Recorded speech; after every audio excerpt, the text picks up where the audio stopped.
Start. तो भाई पिछला जो वीडियो रहा होगा आप लोगों ने देख लिया होगा, जिसके अंदर में हमने बेसिक हीट के रिलेटेड क्वेश्चंस किए थे। जब हमने कहा था कि कोई भी टेम्परेचर के अंदर में चेंज आ रहा है तो उससे कितनी हीट रिलीज हो रही है, कितनी हीट वहां पर गेन कर रहा है।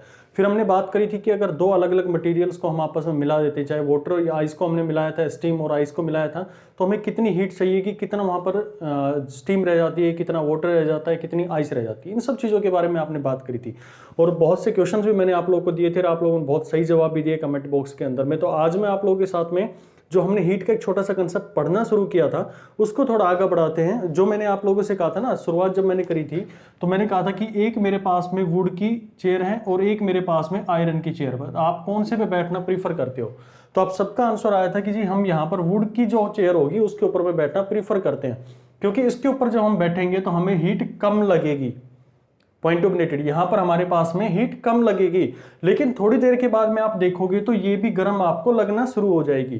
तो और दूसरा बात करूं मैं, जब आपने आयरन के ऊपर में बैठे यहां पर, तो आप लोगों को तुरंत बैठते ही पता लगा कि ये तो बहुत गर्म है। तो ऐसा क्या हो गया कि यहां पर आप बैठे तो धीरे धीरे आपको चीजें फील हो रही हैं, इसकी गर्माहट फील हो रही है, और यहां पर जब बैठे तो तुरंत इसको फील हो गई। तो इसी को बोलते हैं कि टेम्परेचर तो दोनों का सेम है भाई, सूरज इसके ऊपर में गिर रहा है तो इसके जो टेम्परेचर क्या होता है, वाइब्रेशनल एनर्जी पर मोलिक्यूल। तो यहां पर ये सेम वाइब्रेशनल एनर्जी इनके मोलिक्यूल्स को भी दे रहा होगा जो वुड के हैं, और यही वाइब्रेशनल एनर्जी इसके आयरन के मोलिक्यूल्स को भी दे रहा होगा। तो टेम्परेचर तो दोनों का सेम है, लेकिन यहां पर जब बैठते हैं तो यहां से हमारे पास में जो हीट का ट्रांसफर होना, पॉइंट ऑफ नोटेड कि इस टेम्परेचर का हमारे पास में पहुंचना या हीट का हमारे पास में पहुंचना, वो रेस्पॉन्सिबल होता है कि हमें कौन पहले गर्म लगेगा या फिर हमें ठंडा लगेगा। तो उसी चीज के ऊपर मैं बात करना चाहूंगा मैं आप लोगों के साथ में। आज की जो क्लास रहेगी टोटली फॉर्मूला बेस्ड रहेगी और ज्यादातर हम उसके न्यूमेरिकल्स के ऊपर में बात करना शुरू करेंगे इसके लिए। लेकिन आप लोगों को एक तरीका पता होना चाहिए कि हीट का जो ट्रांसफर हो रहा है, यानी कि आप एक बॉडी से दूसरी बॉडी के अंदर में उस हीट को ट्रांसफर कर रहे हैं, यानी कि उस एनर्जी को ट्रांसफर कर रहे हैं। यह हीट का ट्रांसफर बोलने का मतलब है कि हम उसकी एनर्जी को ट्रांसफर कर रहे हैं। चलो भाई अब बात कर लेते हैं इसको, हीट ट्रांसफर कितने तरह की होती है। तो हीट ट्रांसफर को हम तीन हिस्सों में इसको डिवाइड करते हैं। फर्स्ट मेरे पास में होता है भाई कंडक्शन होता है, कंडक्शन होता है जो कि अभी आपने देखा। दूसरा हमारे पास में होता है कौन सा, कन्वेक्शन होता है। और तीसरा हमारे पास में कौन सा होगा, बिल्कुल सही, रेडिएशन होगा। देखिए तीनों ही बहुत इंपॉर्टेंट टर्म हमारे पास में आएंगी, कंडक्शन से लेकर कन्वेक्शन और radiation. Radiation is very very important, जिसके अंदर में हम न्यूटन लॉ ऑफ कूलिंग के बारे में बात करेंगे, स्टीफन लॉ ऑफ कूलिंग के बारे में बात करेंगे। तो बहुत इंपॉर्टेंट तीनों टॉपिक हमारे पास में होंगे, लेकिन आज हम इनको कंप्लीट करने की कोशिश करेंगे जितना हो पाएगा इस लेक्चर के अंदर में। चलिए देखिए कंडक्शन को लेकर मैं बात करूं तो कंडक्शन का मतलब क्या होता है। कंडक्शन का मतलब होता है कि आप एक बॉडी के ऊपर में हैं, यहां से आपने एक आयरन का बार ले लिया और आयरन के बार को यहां से आप हीट करना शुरू कर दिया। हीट करना शुरू किया तो होगा क्या कि यहां पर जो मॉलिक्यूल्स होंगे, ये मॉलिक्यूल्स हैं, ये आपस में मॉलिक्यूल, और यहां से आप इसको पकड़ के खड़े हुए हैं। तो होगा क्या कि जैसे यहां पर जो मॉलिक्यूल रहा है इसके अंदर में, इस मॉलिक्यूल को आपने एनर्जी दी, तो ये एनर्जी क्या करेगी, इसको जैसे एक्साइट होगा ये, तो ये एनर्जी से अपनी मीन पोजीशन पर वाइब्रेट करना शुरू कर देगा। यानी कि अपनी जो उसकी मीन पोजीशन थी कि ये अपनी मीन पोजीशन यहां से इतना इधर जा सकता है और इतना इधर जा सकता है, तो ये इधर जाएगा और इधर भी जा सकता है, यानी कि दोनों साइड में ये जा सकता है, लेकिन अपनी मीन पोजीशन को नहीं छोड़ेगा ये। तो ये अपनी मीन पोजीशन पर वाइब्रेट होना शुरू हुआ। ये तो कंडीशन वही होगी जो मैंने आप लोगों को इलेक्ट्रिक करंट के बारे में बात करी थी कि ये मेरे पास में इलेक्ट्रॉन है, ये मेरे पास, इसको मैंने हीट किया है, तो ये दूसरा इलेक्ट्रॉन यहाँ पर रुका होगा जो उसके जो मेरा मेटल है उसके अंदर में, तो ये एनर्जी लेगा और जोर से जाके इसको हीट करेगा। फिर से देखो ये मेरे पास में इलेक्ट्रॉन है, यहाँ से दूसरा इसने एनर्जी ली जो जिसके नीचे मैंने आग लगा दी है, जिसको हीट में दे रहा हूँ, तो यहाँ से जाएगा और इसके हिट करेगा। तो इससे हुआ क्या, जब ये आपस में कोलिजन होते हैं तो ये अपनी एनर्जी किसको ट्रांसफर कर देगा, इस वाले को ट्रांसफर कर देगा। बिल्कुल वही सेम कंडीशन इसके साथ में होगी, ये अपनी एनर्जी इसको दे देगा। बिल्कुल इसी तरह से हमारे पास में एनर्जी चलती जाएगी और हमारे पास में यहां से हम पकड़ के खड़े हुए हैं तो हमें फील होगा कि वहां पर क्या हो गई है, थोड़ी सी हीट आ गई है। तो यही हमारे पास में क्या होता है कि कंडक्शन का तरीका होता है। तो कंडक्शन आप लोगों ने समझ लिया कि हमारे पास में कंडक्शन होना है तो सबसे पहले हमारी पहली कंडीशन क्या होनी चाहिए कि कोई भी हमारे पास में मटीरियल होना चाहिए। मटीरियल मस्ट है इसके अंदर में, बिना मटीरियल के आप कंडक्शन नहीं करवा पाएंगे। दूसरी चीज क्या, इसके अंदर में कोई मॉलिक्यूल गया, क्या अपना मॉलिक्यूल जो अपने मेन पोर्शन को छोड़ा, नहीं छोड़ा, यानी कि कोई भी no particle movement. Point to be noted here कि कोई पार्टिकल का मूवमेंट नहीं होता है, कोई भी इसके कंस्टिट्यूट का वाइब्रेशन होता है, सिर्फ वो ही एक दूसरे को रेस्पॉन्सिबल होता है एनर्जी को ट्रांसफर करने के लिए। लेकिन जो पार्टिकल है या मैं कहूं इसके इलेक्ट्रॉन है या एटम है, उनका एक्चुअल में कोई भी ट्रांसफर नहीं होता है एक बॉडी से दूसरी बॉडी के अंदर में। चलिए बात करता हूं मैं दूसरा कन्वेक्शन को लेकर। कन्वेक्शन का मतलब ये होता है कि हमारे पास में एक पार्टिकल है, मान लो ऐसा हुआ कि यहां पर मैंने आग लगा दी, ये मैंने हीट दे रहा हूं, और यहां पर मैंने फैन लगा दिया भाई, यहां पर मैंने इसके आगे फैन लगा दिया और यहां पर मैं खड़ा हो गया हूं, तो मुझे क्या फील होगा जब ये फैन चलेगा, जब इस फैन को मैंने ऑन कर दिया तो यहां से हीट के जो पार्टिकल्स होंगे, ये एयर के जो पार्टिकल्स जो उसको हीट कर चुके होंगे, वहां पर ये इनको लेगा और डायरेक्टली मेरे को क्या करना शुरू कर देगा, एक हीट प्रोवाइड करना शुरू कर देगा, एक एनर्जी मेरे को प्रोवाइड करना शुरू कर देगा। मेरा मेन मोटिव क्या होता है, हीट ट्रांसफर का मतलब होता है कि आप एक पोजीशन से दूसरी पोजीशन के ऊपर में एनर्जी को कैसे लेके जा रहे हैं। तो यहां से आपने क्या किया, इस एनर्जी को लिया इस पंखे ने और यहां से मेरे पास में पहुंचा दी। दूसरा एक एग्जांपल मैं बात करना चाहूं कि जैसे आप लोग चाय उबालते हैं, चाय के अंदर में जब पानी डाला और नीचे से आपने क्या कर दिया, उसके ऊपर में आग लगानी शुरू कर दी नीचे से, तो क्या करेंगे, पार्टिकल जो होंगे यहां से ऊपर उठेंगे, इसकी जो सरफेस होगी उसके ऊपर में आएंगे, फिर बाद में क्या करेंगे, वापसी नीचे चले जाएंगे। यानी कि यहां पर हो क्या रहा है भाई, ये जो एक्चुअल मूवमेंट है ना पार्टिकल्स का, वो ऊपर उठकर जा रहे हैं। उसी तरह से जैसे आप सर्दियों में पानी गर्म करने के लिए रोड लगाते हैं, मशीन रोड लगाते हैं, तो उसमें होता क्या है कि आप यहां पर इसके अंदर में पानी की रोड लगा दी और पानी गर्म होगा, तो होगा क्या, नीचे से पानी गर्म होना शुरू होगा और इसके सरफेस पर आ जाएगा, सरफेस पर आएगा, जैसे ठंडा होगा वापसी नीचे मूव कर जाएगा। यानी कि हीट का ट्रांसफर हो रहा है, कहां से, पहले नीचे से ऊपर की तरफ में हुआ, फिर ऊपर से नीचे की तरफ में हो गया। तो यही हमारे पास में क्या होगा, कन्वेक्शन मेथड हो गया। यानी कि जब पार्टिकल जो होते हैं वो एक्चुअल में ट्रांसफर करे, पार्टिकल क्या करे भाई, एक्चुअल में ट्रांसफर करे। इसके अंदर में कोई भी पार्टिकल नहीं मूव कर रहा था, इसके अंदर में पार्टिकल जो वो मूव कर सकते हैं, चाहे हमारे पास में एयर के पार्टिकल्स हो वो मूव कर सकते हैं, या फिर यहाँ पर वाटर की बात करें तो वाटर की मॉलिक्यूल्स यहाँ पर बात कर रहे थे। तीसरा मैं बात कर रहा था रेडिएशन को लेके, तो रेडिएशन के अंदर में कोई भी हमें मीडियम की जरूरत नहीं होती है। जैसे हम बात करें कि मेरे पास में यहाँ पर सन है और सन से मैं यहाँ पर खड़ा हुआ हूँ, तो मुझे हीट लगेगी या नहीं लगेगी, कोई चीज मेरे को एनर्जी फील होगी या नहीं होगी, गर्मी फील होगी या नहीं होगी। भाई यहां पर बताओ मेरे को, ऊपर क्या था, वैक्यूम था, तो वैक्यूम से मेरे पास में ये लाइट कैसे, ये जो सनलाइट थी ये मेरे पास में आ गई, तो यहां पर जो मेरे पास आ रही है ये किस फॉर्म में आ रही है, एक एनर्जी की फॉर्म में आ रही है, और एनर्जी कौन सी, यहां पर EM वेव की फॉर्म में हमारे पास में आती है। ठीक है, EM वेव्स जो होती है हमारे पास में, जिनको आप इलेक्ट्रोमैग्नेटिक वेव्स के नाम से जानते हैं, वो मेरे पास में रिस्पॉन्सिबल होती हैं इन रेडिएशंस को लेकर चलने के लिए। तो यहाँ पर मेरे पास में एनर्जी जो लेके आएगी, EM वेव लेके आएगी, तो ये क्या वैक्यूम में ट्रेवल कर सकती है, बिल्कुल कर सकती है भाई, क्योंकि सन जब हम अपने अर्थ से कुछ किलोमीटर के ऊपर में जाएंगे तो ऊपर पूरा क्या वैक्यूम है, फिर भी हमारे पास में एनर्जी ट्रांसफर हो रही है। तो आप लोगों ने देखा कि हमारे पास में 3 मेथड होते हैं, कंडक्शन होता है, कन्वेक्शन होता है और रेडिएशन होता है। तो तीनों मेथड मैंने आप लोगों को यहाँ पर समझाए, इनको समझाने की कोशिश करिए। अभी चलो इनको मैं एग्जांपल्स के साथ में और बता देता हूँ कि कैसे आप इनको समझेंगे। तो मैं 3-4 कंडीशंस आप लोगों के सामने लिखूंगा, आप लोगों को मेरे को बताना है कि भाई इसके अंदर में कन्वेक्शन है, कंडक्शन है, या क्या क्या हो रहा है इसके अंदर में। बात ध्यान रखने की है कि कंडक्शन के अंदर में पार्टिकल का कोई मूवमेंट नहीं होता, दूसरा कन्वेक्शन के अंदर में पार्टिकल का मूवमेंट होता है, और तीसरा रेडिएशन के अंदर में कोई पार्टिकल का मूवमेंट नहीं होता, वो वेव्स के थ्रू हमारे पास में ट्रांसफर होती है। चलिए बात करते हैं कुछ एग्जांपल्स को लेकर, फिर हम इसके न्यूमेरिकल पोर्शन की तरफ में बढ़ेंगे। जो न्यूमेरिकल बहुत इंपॉर्टेंट बनते हैं इसके अंदर में, उनको फटाफट हम डिस्कस कर लेंगे आज। चलो भाई देखो 3 कंडीशन मैं लिख रहा हूं आप लोगों के सामने। पहला मेरे पास में ये कंडीशन है कि मैंने एक बॉडी को गर्म किया, आगे से मैं जब भी लिखूंगा तो हायर बॉडी को मैं TH लिखूंगा, और जो लोअर बॉडी होगी यानी कि जिसके पास में कम टेम्परेचर होगा उसको TL के नाम से रिप्रेजेंट कर दूंगा, या TC के नाम से रिप्रेजेंट कर देंगे। चलो यहां पर इन दोनों को मैंने एक दूसरे से एक रोड से कनेक्ट कर दिया है। ये मेरे पास में आयरन की रोड लगा लो या कोई भी रोड लगा लो, जो मेटल की रोड यहां पर है।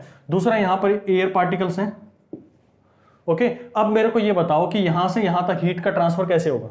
पहला केस मैं बात करना चाहूं, क्या कंडक्शन होगा, बिल्कुल भाई कंडक्शन होगा, क्योंकि हमने इनके बीच में एक फिजिकल कॉन्टेक्ट बना दिया, यानी कि ये एक दूसरे से कनेक्ट है, किसके थ्रू, एक रोड के थ्रू। तो यहां पर कंडक्शन भी हो गया मेरे पास में। दूसरे की मैं बात करूं यहां पर आप लोगों के साथ में, क्या यहां पर मेरे पास में कन्वेक्शन होगा, बिल्कुल भाई कन्वेक्शन भी होगा। क्यों, यहां पर मेरे पास में एयर के पार्टिकल्स हैं, तो एयर के पार्टिकल्स क्या करेंगे, इस हीट को लेंगे और यहां से इसकी तरफ में ट्रांसफर कर देंगे। तो बिल्कुल आप सब ने सही समझा इसको कि कन्वेक्शन भी इसके अंदर में हो रहा है। तीसरी मैं बात करना चाहूंगा इसके ऊपर में रेडिएशन को लेकर। तो रेडिएशन के लिए क्या मुझे किसी मटेरियल की जरूरत है या फिर मुझे किसी मीडियम की जरूरत है, नहीं। यहां पर मेरे पास में हीट है, यानी उसके पास में एनर्जी है, वो एनर्जी को अपनी यहां से इस फॉर्म में दूसरे बॉडी के तक ट्रांसमिट कर सकता है या फिर कहीं रेडिएट कर सकता है।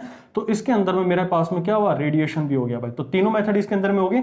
चलिए इसी क्वेश्चन को थोड़ा और ट्विस्ट डालता हूं और मैं ये पूछता हूं आप लोगों से, अब बताओ कि मैंने यहां पर कोई रोड नहीं लगाई है, यहां पर एयर के पार्टिकल्स हैं, और ये मेरे पास में हायर पर है और ये मेरे पास में लोअर पर है। बताओ मेरे पास में हीट का ट्रांसफर होगा या नहीं होगा?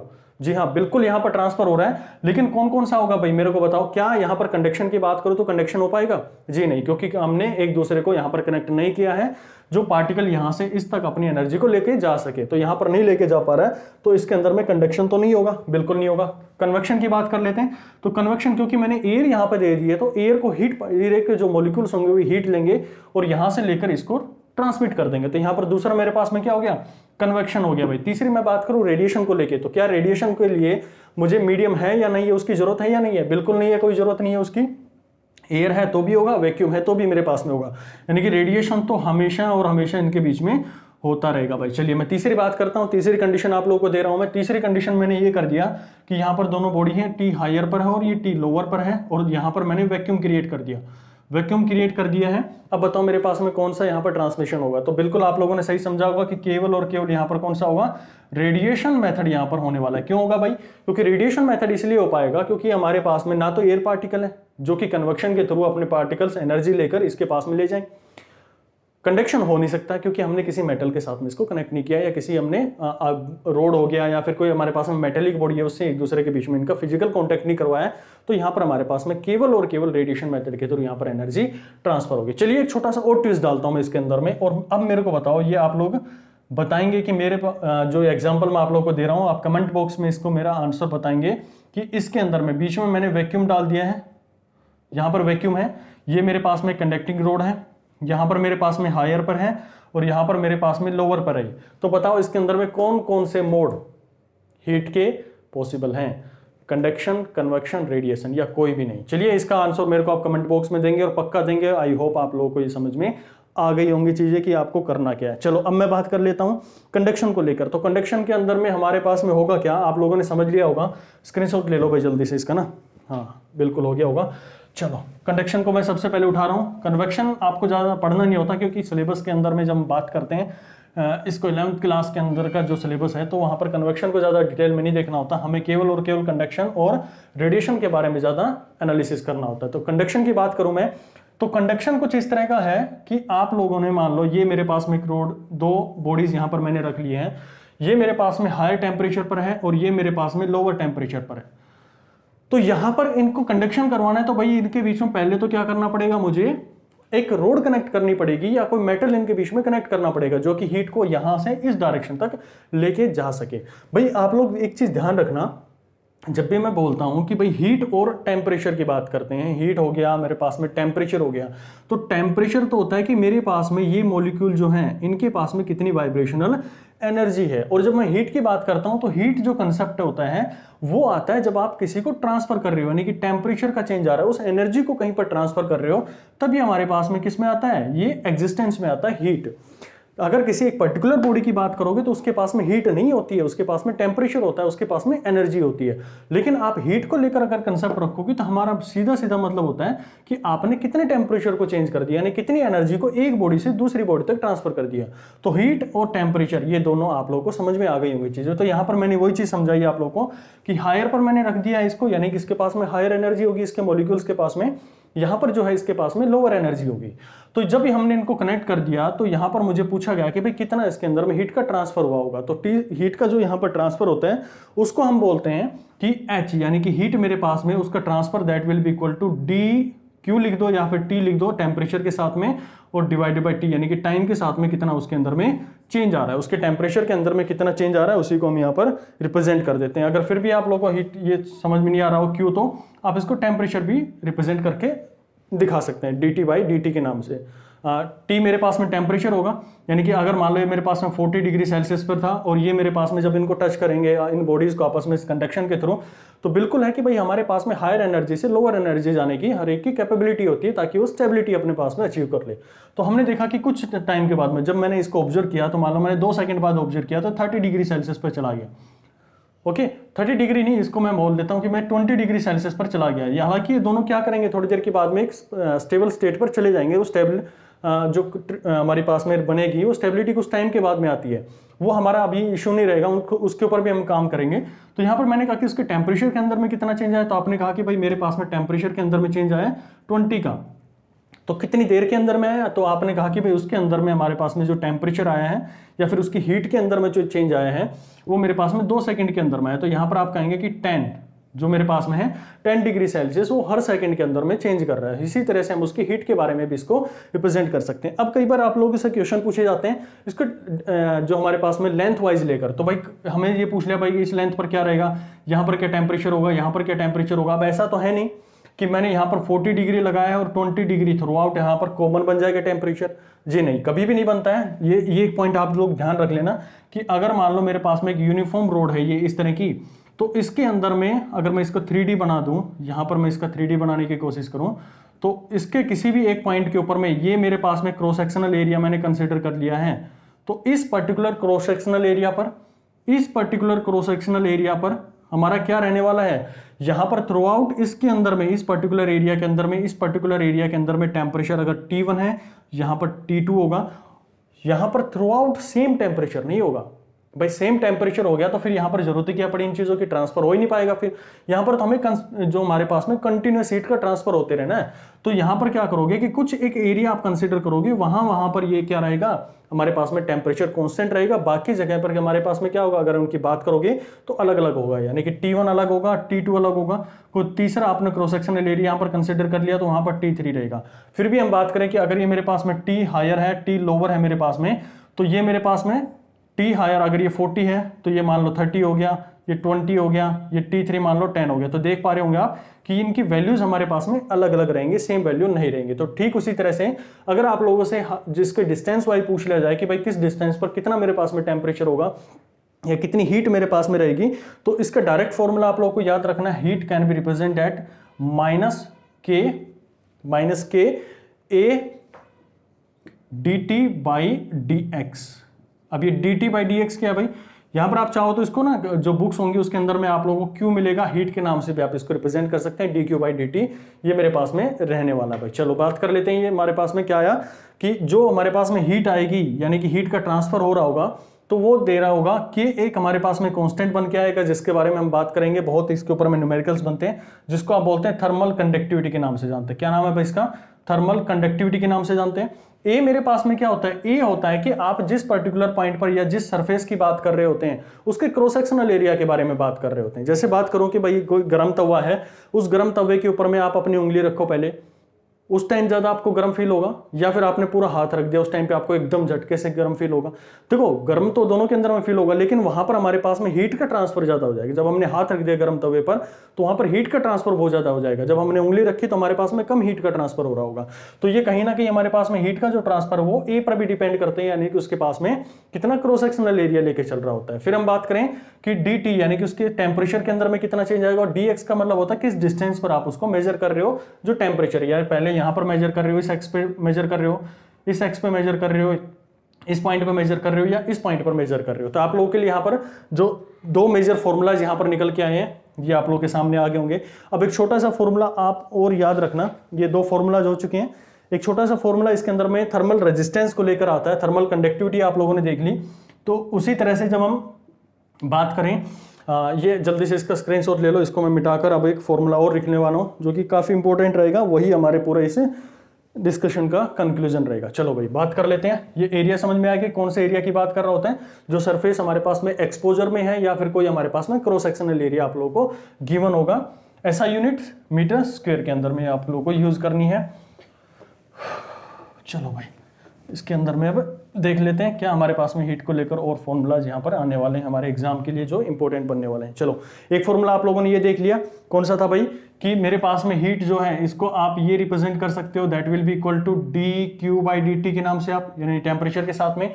दूसरा फॉर्मूला इसी को आपने इक्वेट किया, that will be equal to minus K A dt by dx। ये आप लोगों ने रिप्रेजेंट कर दिया। माइनस क्यों लगाया, क्योंकि माइनस मैंने इसलिए लगाया कि यहाँ पर हमारे पास में टेम्परेचर हीट का जो फ्लो होगा इस डायरेक्शन में हो रहा है, यानी कि हायर टू लोअर हमारे पास में जाने वाला है। तो फाइनल जो टेम्परेचर होगा वो मेरे पास में, और इनिशियल जो टेम्परेचर होगा इस पर्टिकुलर बॉडी का क्या होगा, कम हो जाएगा फाइनल टेम्परेचर। यानी कि अगर 40 पर है तो ये फाइनली मेरे पास में किस पे आ जाएगी, किसी एक दूसरे टेम्परेचर पर आ जाएगी 30 पर।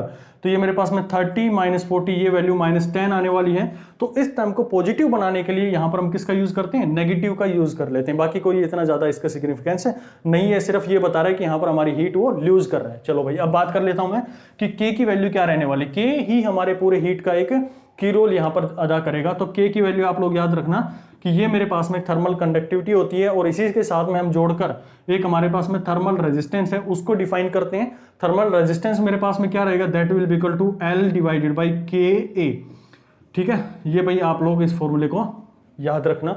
बार बार मैं अभी इसका यूज लेने वाला हूं अपने न्यूमेरिकल्स के अंदर में, कि जब भी हमारे पास में बात करूं मैं, कि जैसे इसको कोरिलेट मैं आप लोगों के साथ में करवा देता हूं कि आपने कहा कि मेरे पास में एक रोड है और यहाँ पर आपने एक हीट जो इलेक्ट्रिक करंट लगा दिया करते थे, तो इलेक्ट्रिक करंट लगाने से इलेक्ट्रॉन यहाँ से इस डायरेक्शन में मूव कर रहे थे। तो ये हमारे पास में हमें पता था कि रेजिस्टेंस जो होती है वो हमारे पास में किस पे डिपेंड करती है, रो L/A। इस तरह का आप लोगों ने देखा होगा। ये मेरे पास में क्या थी, रेजिस्टिविटी थी। और जब हम इसको कंडक्टिव की फॉर्म में लिखते थे तो आप इसको ये लिख दिया करते थे सिग्मा A, रेजिस्टेंस को ये लिख दिया करते थे जब आप इलेक्ट्रिक करंट के बारे में बात कर रहे हैं। तो उसी तरह से मेरे पास में हीट करंट की बात करूं, क्योंकि हीट में भी क्या है, करंट ही है भाई, हीट का ट्रांसफर हो रहा है, यानी कि जो हमारे पास में जो मॉलिक्यूल्स है वो एक पॉइंट से दूसरे पॉइंट के ऊपर में अपनी एनर्जी को ट्रांसफर करते हुए जा रहे हैं। तो इसको कोरिलेट करवाते हम चलते हैं, और हम ये मानते कि अगर मान लो मेरे पास में एक रोड है, ये मान लो मेरे पास में रोड है और इसके यहाँ पर हाई टेम्परेचर है और इसके लोअर टेम्परेचर है, तो मैंने क्या किया, इन दोनों को कनेक्ट कर दिया। तो कंडक्शन होगा भाई, इसके साथ में कंडक्शन होगा, तो यहाँ पर इसका क्रॉस सेक्शनल एरिया यानी कि क्रॉस करके जो सेक्शनल एरिया आपको दिख रहा है इसको हम क्रॉस सेक्शनल एरिया के नाम से जानेंगे।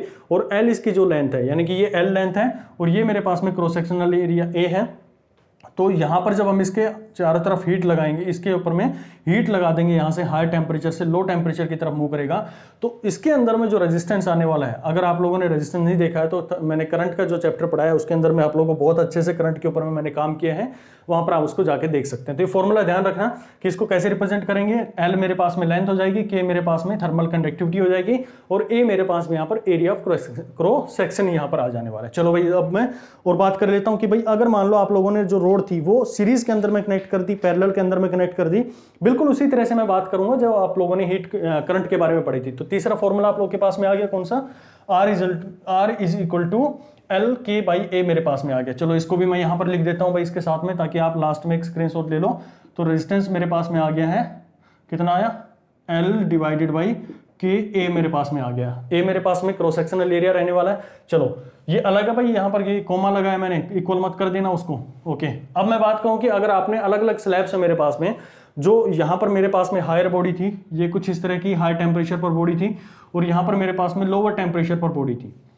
आपने इनको अलग अलग क्रॉस सेक्शनल एरिया थे और अलग अलग तरीके से इसको कनेक्ट कर दिया। तो यहाँ पर हम बात करेंगे इसको लेकर कि ये मान लो मेरे पास में पहली रोड थी जिसका जो मेरे पास में रेजिस्टेंस है वो R1 है, मान लो रेजिस्टेंस R1 है। कैसे फाइंड किया, क्योंकि मुझे पता है कि इसकी लेंथ मेरे पास में L1 मैंने दे दी है, एरिया ऑफ क्रॉस सेक्शन इसका A1 दे दिया मैंने, और इसका जो थर्मल कंडक्टिविटी होगी, ध्यान से सुनना, इस मटेरियल की, मान लो मेरे पास में दो रोड थी, एक रोड को मैंने ऐसे कनेक्ट किया है और दूसरी रोड को मैंने यहाँ पर अलग तरह की है, ये ग्रीन कलर की जो आपको दिख रही होगी, एक ब्लैक कलर की, एक मेरे पास में ग्रीन कलर की, दोनों अलग अलग मटेरियल है।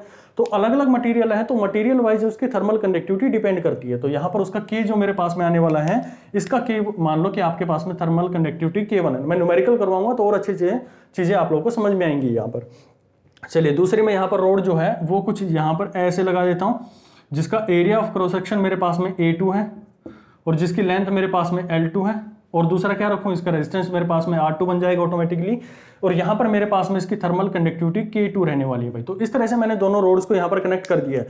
क्या ये वही सिमिलर कंडीशंस बन गई है जब आप लोगों ने बात करी थी कि इसकी टेम्परेचर, जब हम करंट के बारे में बात कर रहे थे तो करंट में आप हमेशा बोलते थे कि मेरे पास में एक रेजिस्टेंस ये कनेक्ट है, एक रेजिस्टेंस ये कनेक्ट है, और यहाँ पर आप लोग पोटेंशियल बोलते थे कि V2 पोटेंशियल है और यहाँ पर V1 पोटेंशियल है और यहाँ पर मेरे पास में V1 पोटेंशियल है। तो इसको कैसे निकालते थे कि भाई मुझे अगर इसका इक्विवेलेंट निकालने के लिए आप लोगों को बोल दिया जाए कि मैं इसको रिप्लेस कर दूं और इसका रेजिस्टेंस मेरे पास में R1 हुआ करता था, इसका रेजिस्टेंस R2 हुआ करता था, तो इन दोनों का आप कनेक्ट कैसे करते थे। आप लोगों को बिल्कुल जानकारी है कि भाई इन दोनों के अंदर से क्या रहने वाला है, करंट यहाँ पर सेम रहने वाला। तो यहाँ पर भी आप लोग देख पा रहे होंगे कि यहाँ पर दोनों के बीच से हीट का जो ट्रांसफर रहेगा हमारे पास में सेम रहने वाला है।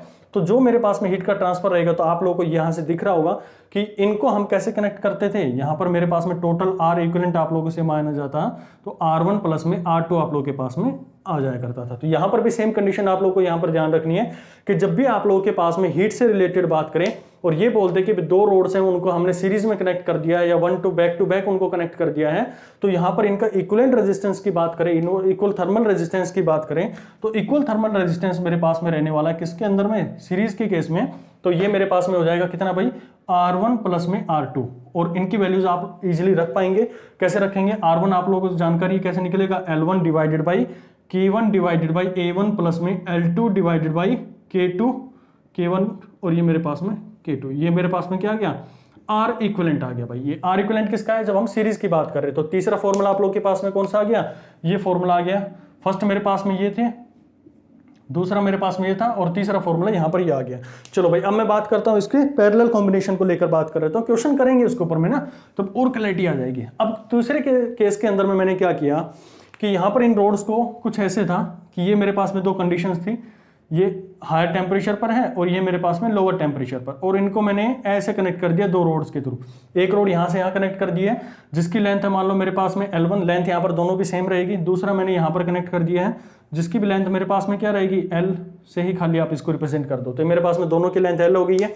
चलो भाई, अब देखो इसके अंदर में ये जो रोड रही होगी ये अलग मटेरियल की रही होगी, मान लो ग्रीन वाले की थी और ये मेरे पास में रेड वाले, ये ब्लैक वाले की थी। तो इसका जो रेजिस्टेंस रहेगा वो R1 रहेगा। क्यों, क्योंकि इसका मैंने एरिया ऑफ क्रॉस सेक्शन मान लो A1 ले रखा है, और इसका जो मेरे पास में थर्मल कंडक्टिविटी है अलग मटेरियल है, तो K1 यहाँ पर हमने उसका ज्यूम कर लिया है। नीचे वाले की हमने बोला कि R2 उसका रेजिस्टेंस है, यानी कि कहीं की area of cross section A2 है, और उसका ये थोड़ी इसकी चौड़ी रोड हम यहाँ पर बोल देते हैं, उसकी क्रॉस सेक्शनल एरिया बड़ा हमने ले लिया, और इसका थर्मल कंडक्टिविटी मेरे पास में K2 यहाँ पर आप लोगों ने रिप्रेजेंट कर दी। तो कहीं ये ऐसी कंडीशन तो नहीं बन गई जो आप लोग हमारे पास में इलेक्ट्रिसिटी के अंदर में पढ़ते थे कि मान लो मेरे पास में दो रेजिस्टेंस है कुछ इस तरह से कनेक्टेड हैं, यहाँ पर आप लोगों के पास में दो रेजिस्टेंस कनेक्टेड हैं और ये बैटरी से कनेक्ट कर दिया गया। मैंने कहा कि ये R1 है और ये मेरे पास में R2 है, तो आप इनका इक्विवेलेंट कैसे निकालते थे, हम ये कहते हैं ना कि दोनों का आप इक्विवेलेंट फॉर्म में रिप्रेजेंट करके मेरे को बताओ। तो आप लोग हमेशा इसका क्या करते थे, वार equivalent that will be equal to 1/R1 plus में 1/R2, कुछ इस तरह से आप रिप्रेजेंट करते थे। तो भाई वही सेम कंडीशन तो यहाँ पर बन रही है। यहाँ पर काम कौन कर रहा है, हीट जो है वो एज ए करंट काम कर रही है, और टेम्परेचर एज ए पोटेंशियल काम कर रहे हैं। जो यहाँ पर वी बैटरी लगाते हैं तो पोटेंशियल का काम कौन करेगा, यहाँ पर टेम्परेचर करें। ठीक उसी तरह से यहाँ पर भी पोटेंशियल का काम टेम्परेचर कर रहे थे, और हीट जो ट्रांसफर हो रही थी यानी कि मॉलिक्यूल्स के थ्रू एनर्जी का जो ट्रांसफर हो रहा था उसको हम करंट बोलते थे या फिर हीट करंट के नाम से जानते। तो यहाँ पर भी आप उसको रिप्रेजेंट कर सकते हैं 1/R equivalent that will be equal to 1/R1 plus में 1/R2। R1 और R2 की वैल्यू आप लोग इजीली निकाल पाएंगे, कैसे, इस फॉर्मूला के थ्रू रखेंगे। यानी कि इसका मैं बता देता हूँ फिर भी, R1 that will be equal to L1 divided by K1 A1, और दूसरा मेरे पास में R2 की वैल्यू क्या आएगी, L2 divided by K2 A2। तो ये आप लोगों के पास में कंडक्शन को लेकर जितने भी फॉर्मूलाज हैं वो सारे मैंने यहाँ पर आप लोगों के कवर करवा दिए हैं भाई। तो अब जल्दी से इनका स्क्रीनशॉट ले लो। और अब दो टॉपिक हमारे इसके हीट ट्रांसफर के अंदर में, कंडक्शन के अंदर में रह गए हैं। एक हमारे पास में जंक्शन लो है और दूसरा हमारे पास में व्हीटस्टोन ब्रिज है, उनको जल्दी से देख लेते हैं। और उसके बाद में रेडिएशन का कुछ टॉपिक हम देख लेते हैं, उसके फॉर्मूला जो आप लोगों के इंपॉर्टेंट बनते हैं उनको हम कवर कर लेंगे अभी।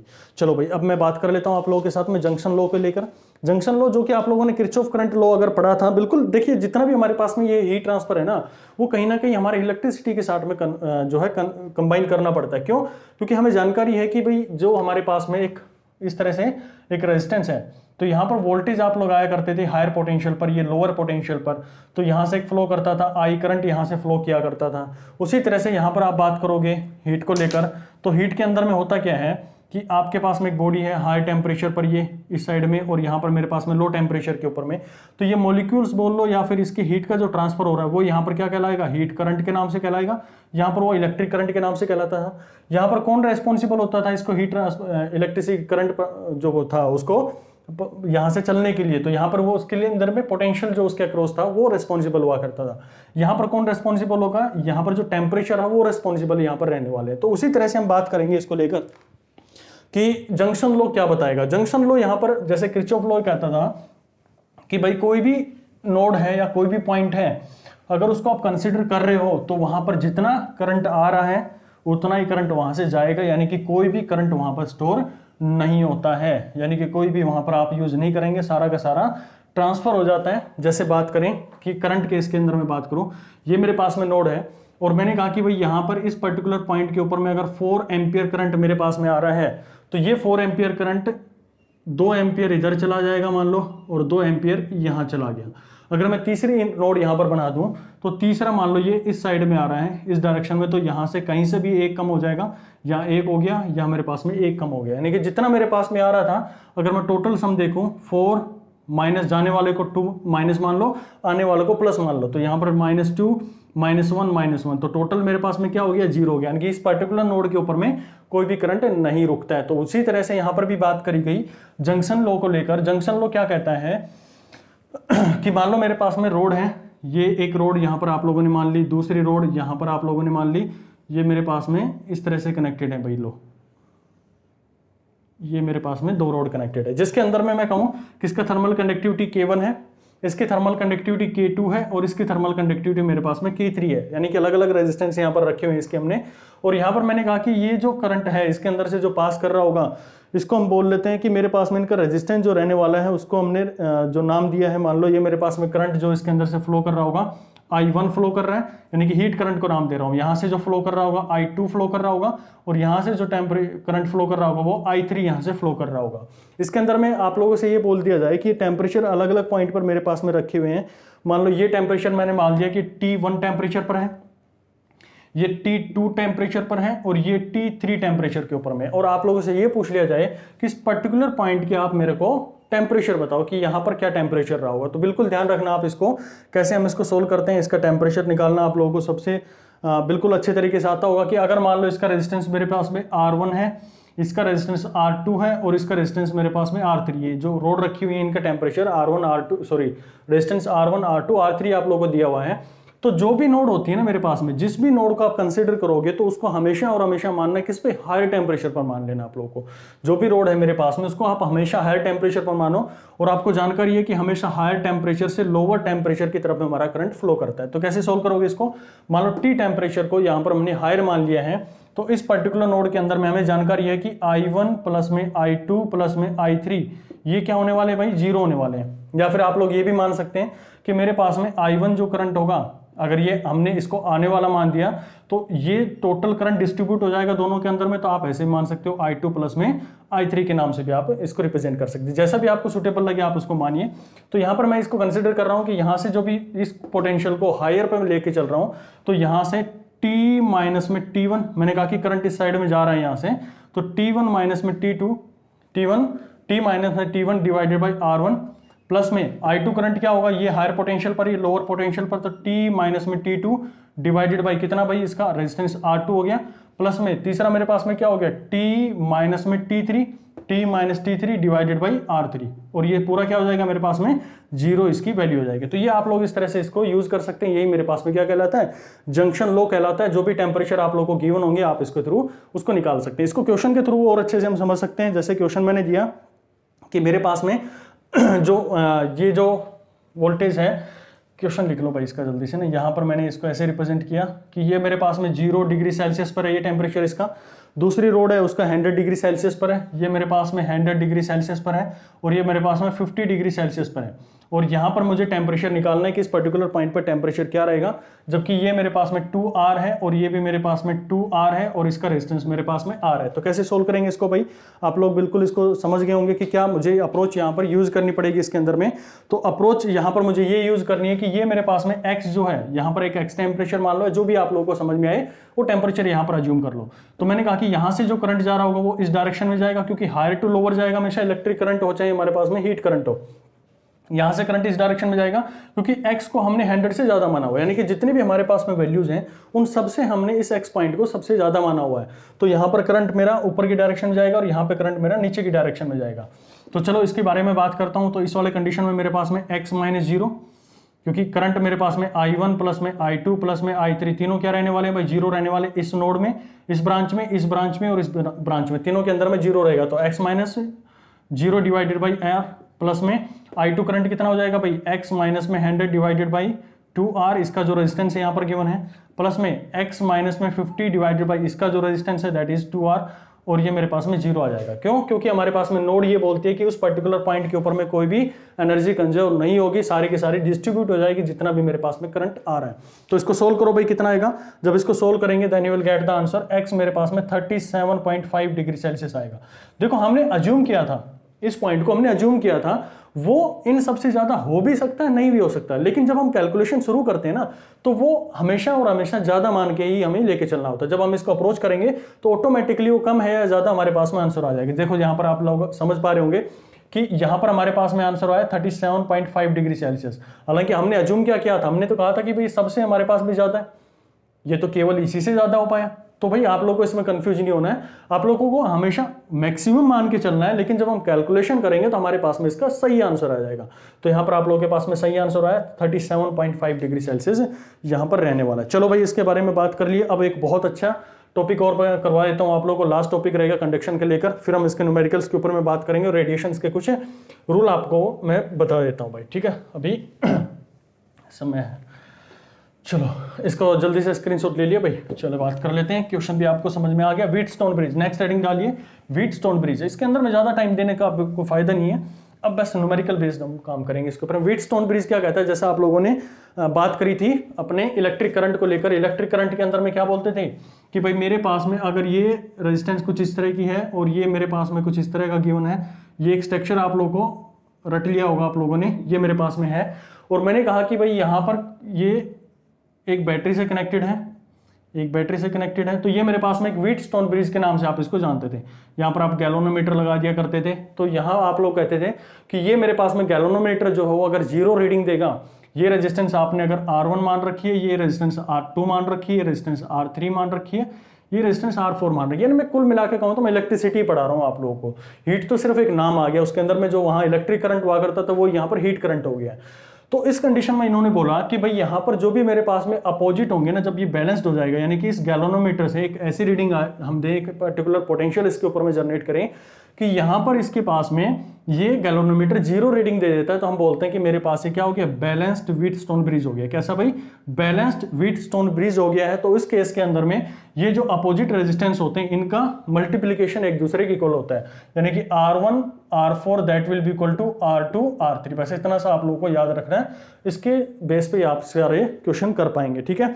और कई बार आप लोगों को ये भी देखने को मिलता है, इसको हम ऐसे भी रिप्रेजेंट कर सकते हैं, R1 डिवाइडेड बाई R2 और R3 डिवाइडेड बाई R4। बहुत सी बुक्स के अंदर में आप लोगों को ये भी देखने को मिलेगा। याद रखने के लिए आप कर सकते हैं कि भाई इन दोनों का अपोजिट एक दूसरे को मल्टीप्लाई कर देंगे। कब? याद रखना जब ये बोले क्वेश्चन के अंदर में कि वो क्या हो गए, बैलेंस्ड हो गए हैं, या फिर ये पूछे कि ऐसी कौन सी कंडीशन आएगी कि भाई हम इसके अंदर में इसको बैलेंस कर सकें, तो ये आप उसका रेशियो बता सकते हैं। कई बार आप लोग को ये रेजिस्टेंस नहीं गिवन होगा, ये रेजिस्टेंस निकालने के लिए बोल देगा। तो यहाँ पर अब मैं बात करूँ इसको इलेक्ट्रिसिटी के, यहाँ पर मैंने पढ़ाया, अब मैं हीट के साथ में इसको जोड़ना चाहूँ तो ये मेरे पास में R3 जो है वो क्या होगी, ये R1 R2 R3 R4 क्या हो गए, यहाँ पर मेरे पास में ये थर्मल रेजिस्टेंस हो गए। और थर्मल रेजिस्टेंस का फॉर्मूला आप लोगों को बिल्कुल अच्छे से पता है, L डिवाइड बाई KA के नाम से आप लोगों ने अभी थोड़ी देर पहले इसको लिखा भी होगा अपना नोटबुक के अंदर में, एक बार दोबारा से इसको रिवाइज कर लो। तो ये मेरे पास में थर्मल रेजिस्टेंस अब मैंने रिप्लेस कर दिया, चाहे थर्मल रेजिस्टेंस हो, मेरे पास में इलेक्ट्रिक रेजिस्टेंस हो, दोनों के अंदर में हमारा केस सेम हो जाएगा, यानी कि इनके जो अपोजिट हैं इनके मल्टीप्लीकेशन को आप कर दोगे तो वो दोनों का रेशियो हमारे पास में क्या आना चाहिए, सेम आना चाहिए। चाहे हमारे पास में R1 बाई R2 यानी कि इन दोनों का और इन दोनों का आप जब रेशियो ले लेंगे तो दोनों एक दूसरे के इक्वल यहाँ पर आ जाने चाहिए। चलो भाई इसके ऊपर में मैं बात करना चाहूँगा आप लोगों के साथ में, एक क्वेश्चन देखकर मैं बात करूँगा आप लोगों से। क्वेश्चन मेरे पास में ये है कि एक रोड है जिसके अंदर में 3 वैल्यूज मेरे पास में गिवन है। चलो इसको मैं मिटा देता हूँ, स्क्रीनशॉट ले लिया होगा आप लोगों ने, नहीं लिया तो भाई रिवर्स करके देख लो जल्दी से ना, क्योंकि इसको मैं कवर करवाना आज। देखो यहाँ पर मेरे पास में 3 रेजिस्टेंस गिवन है भाई, ध्यान से सुनना क्वेश्चन को। और ये मेरे पास में एक रेजिस्टेंस ये हो गया, एक रेजिस्टेंस ये हो गया और एक रेजिस्टेंस यहाँ पर ये हो गया। ध्यान से सुनना क्वेश्चन को, पॉइंट टू बी नोटेड। यहाँ पर मैंने कहा ये 6 है, ये मेरे पास में 8 है, और यहाँ पर मेरे पास में ये रेजिस्टेंस 3 है और ये मेरे पास में 4 है। ये मेरे पास में 100 डिग्री सेल्सियस पर है और ये मेरे पास में 0 डिग्री सेल्सियस पर है। तो बताओ मेरे पास में इसका रेजिस्टेंस क्या होगा। चलो भाई आ गया होगा सबका ना, बहुत अच्छे, आप लोगों ने सबने लगा दिया होगा, अरे भाई ये तो बैलेंस है। कैसे? 6 बैलेंस बनता हुआ दिख रहा है ना, 6 × 4 अपोजिट का किया मल्टीप्लाई 6 इंटू 4 24, और यहाँ पर 8 गुणा में 3 दोनों का मल्टीप्लाई किया 24। आपने कहा जी यहाँ से तो कोई करंट नहीं जाएगा, तो हम मानेंगे कि यहाँ पर रेजिस्टेंस मेरा 0 हो गया। अरे भले मानसो, पढ़े लिखे इंसान हो, थोड़ा बहुत ये भी तो देख लेते कि क्या ये मेरा व्हीटस्टोन ब्रिज बन रहा है। व्हीटस्टोन ब्रिज कब बनता? ये बनता जब मैं यहाँ पर पोटेंशियल जो था, या फिर मैं जो टेम्परेचर यहाँ पर पोटेंशियल के रूप में काम करते हैं वो यहाँ पर कनेक्ट किया होता, यहाँ पर कनेक्ट किया होता। ये तो सिंपल मेरे पास में एक रेजिस्टेंस बन गया इस तरह का, जिसका एक टर्मिनल 100 पर कनेक्टेड है और दूसरा मेरे पास में 0 पर कनेक्टेड है। थोड़ा ध्यान दे लो इस चीज को लेकर ना। यहाँ पर आप लोगों से आर पूछा गया है इसके अंदर में, तो आप लोग इसका आर निकाल सकते हैं। करंट इसके अंदर में गिवन था 5 एम्पियर करंट इसके अंदर में गिवन था भाई, सॉरी ये मेरे पास में 5 रेजिस्टेंस गिवन था। तो यहाँ पर करंट पूछा था क्वेश्चन में, जो था यहाँ पर करंट पूछा गया था, तो आप लोगों ने जो आंसर 0 दिया था, 0 करंट यहाँ पर बना के दे दिया था। तो यहाँ पर मेरे पास में 5 रेजिस्टेंस है, तो करंट कितना निकलेगा भाई 100 डिवाइडेड बाई 5 आप लोग के पास में आ जाएगा। तो यहाँ पर आप लोग को दे दिया गया कितना आ गया, ये 20 एम्पियर मेरे पास में, यानी कि 20 जो मेरे पास में इलेक्ट्रिक, जो यहाँ पर मैं इलेक्ट्रिक करंट की बात कर रहा था तो यहाँ पर एम्पियर में लिख दूंगा, और जब हम इसकी बात करेंगे इसके अंदर में हीट के अंदर में, तो यहाँ पर हीट करंट के नाम से हम इसको रिप्रेजेंट कर देंगे। तो ये मेरे पास में टोटल इसकी वैल्यू हो जाएगी। तो ध्यान रखना भाई, इस तरह से कंफ्यूज करने के लिए आप लोग को क्वेश्चन दे दी जाते हैं, तो उसमें बिल्कुल भी कंफ्यूज नहीं होना आप लोग को। ये अगर यहाँ पर मैं लगा देता ना, ये मैं इस तरह से लगा देता कि इस पॉइंट पर मेरे पास में 100 डिग्री सेल्सियस पर है ये, और यहाँ पर ये मेरे पास में 0 डिग्री सेल्सियस पर है, तब आप कह सकते थे भाई इसके अंदर में करंट कितना है, आई मेरा 0 है। लेकिन आप लोग बस देखा ऐसा स्ट्रक्चर और लग गए इसको सोल्व करने के लिए, देख लो भाई मिल गया आप लोगों का आंसर, कैसे आप लोग इसको अप्रोच करेंगे। चलिए अब मैं बात कर लेता हूं जो के इक्विवेलेंट थे उन्हीं के ऊपर में, लास्ट टॉपिक है ये इसका, हीट ट्रांसफर ऑफ कंडक्शन को लेकर। तो के इक्विवेलेंट का भी कई बार आप लोगों से पूछ लिया जाता है कि भाई आप लोगों ने बहुत सारे रोड जो थी वो सीरीज में कनेक्ट करी और पैरेलल के अंदर में कनेक्ट कर दिए, तो उनका के इक्विवेलेंट क्या आएगा। ये मेरे पास में 2 रोड है, 3 रोड है, जितने भी मैं यहाँ पर रोड कनेक्ट करूँ तो ये K1 होगा, इसका K2 होगा, K3 होगा, K3 यहाँ पर K4 होगा। अगर मैं रेजिस्टेंस की बात करूँ तो रेजिस्टेंस आप लोगों को बिल्कुल जानकारी है कि ये R1 प्लस में R2 प्लस में R3 प्लस R4। आज जल्दी क्लास हो रही है, फास्ट भागम भाग चल रहा है ना, बिल्कुल आप लोगों को इसी तरह से अब अपने एग्जाम की तैयारी करनी होगी, क्योंकि अब टाइम हमारे पास में बहुत कम रहेगा। जितना टाइम है हम उसको मैक्सिमम आप लोगों को इन्फॉर्मेशन या न्यूमेरिकल अप्रोच कैसे करनी है उसके बारे में मैं बात करूंगा। बाकी भाई पीडीएफ मटेरियल है, जो इसके प्रैक्टिस सेशंस हैं वो शुरू हो चुके हैं ऑलरेडी, उसके बारे में मैं बात कर चुका हूँ। 9 से 10 मॉक टेस्ट है, करंट डेट आज जब ये कर रहे हैं तो उस टाइम तक हो चुके हैं। नंबर आप लिख लो 9416878402, इस पर जाके आप पूछ सकते हैं कि कैसे आपको वो टेस्ट सीरीज ज्वाइन करनी है। चलिए अब यहाँ पर आप लोगों को रेजिस्टेंस निकालना आ गया, R1 R2 R3 R4। लेकिन मैं के इक्विवेलेंट की बात कर लूं कि भाई के इक्विवेलेंट मेरे को निकाल के बताओ, तो के इक्विवेलेंट इसके अंदर में आप लोग लिखेंगे कि जब हमारे पास में सीरीज का केस आता है तो के इक्विवेलेंट जो रहने वाला है that will be equal to summation. Summation का मतलब होता है जितने भी मेरे पास में है उनको जोड़ दो, किस फॉर्म में, LI डिवाइडेड बाई AI, ये मेरे पास में डिवाइडेड बाई समेशन। यहाँ पर जो रेजिस्टेंस होती है इनकी, रेजिस्टेंस क्या होती है मेरे पास में, L1 divided by LI divided by KI into में AI, ये आप लोग इसको कर देंगे तो आपके पास में क्या आ जाएगा, फॉर्मूला आ जाएगा किसका, के इक्विवेलेंट निकालने का। के इक्विवेलेंट का मतलब है कि थर्मल कंडक्टिविटी। आपसे ये पूछ लिया गया ना कि भाई मेरे पास में ये बहुत सारी रोड्स इनके बीच में कनेक्टेड हैं, तो मुझे इक्विवेलेंट बताओ इनका। तो इक्विवेलेंट कैसे बता सकते हो आप, यहाँ पर इसका फॉर्मूला यूज करके डायरेक्टली, यानी कि L1 बाई A1, यानी कि इसका जो मेरे पास में होगा L1 जो होगा, जो लेंथ इसकी होगी, इसका एरिया होगा L2 A2, ये मेरे पास में, इनका सबको क्या करोगे आप, सम करोगे। जैसे समेशन का मतलब होता है L1 A1 प्लस में L2 A2 प्लस में L3 प्लस में A3, जितना भी आपको चाहिए आप वैल्यूज रखते जाओ और उनका आंसर आता चला जाएगा आप लोगों के पास में। ये मेरे पास में सीरीज को लेकर था। पैरेलल को लेकर मैं बात करूं तो पैरेलल के अंदर में आपका ये रिवर्स हो जाएगा। कैसे होगा रिवर्स भाई, पैरेलल का मतलब समझ पा रहे हैं ना। चलो यहीं पर कर देता हूं मैं, ये कुछ इस तरह से आप लोगों ने रोड कनेक्ट कर दिए, ये मेरे पास में पैरेलल के अंदर में कनेक्टेड है। ये टेम्परेचर हाई पर है और टेम्परेचर लो पर है इसके अंदर में, तो इसको कैसे लिखेंगे, यहाँ पर मेरे पास में K1 है, K2 है, K3 है, तो इनकी लेंथ मेरे पास में जो है।